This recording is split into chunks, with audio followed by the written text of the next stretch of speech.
প্রথমে পিএসজিকে কি অদ্ভুত জিনিস করতে দেখা গেছে। তারা প্রতি হাফের শুরুতে কিক অফ থেকে বল সরাসরি প্রতিপক্ষের মাঠে কিক করে মাঠের বাইরে পাঠিয়ে দেয়। এমনটা আমরা চ্যাম্পিয়ন্স লিগের নকআউট স্টেজ থেকে ক্লাব বিশ্বকাপে প্রতিটা ম্যাচে দেখতে পেয়েছি। কিন্তু পিএসজির এই কৌশলটার পেছনে রহস্য কি? এটা করে কি তারা Inter Milan, Atletico Madrid, Real Madrid, মিয়ামির মতো দলকে হালি গোল দিয়েছে? চলুন জেনে নেই এর পেছনে থাকা আসল রহস্যটা সম্পর্কে।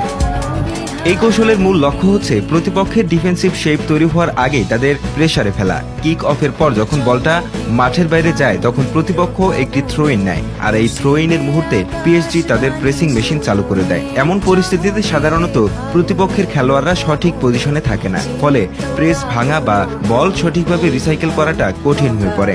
এখানে সবচেয়ে বড় অবদান রাখে পিএসজির ভয়ঙ্কর স্পিডি ফ্রন্টলাইন। কাভারাৎসকেলিয়া, ওসমান ডেম্বেল এবং ব্র্যাডলে ডুয়ে তিনজনই অতি দ্রুত গতির খেলোয়াড়। শুধু গতি নয়, তাদের মধ্যে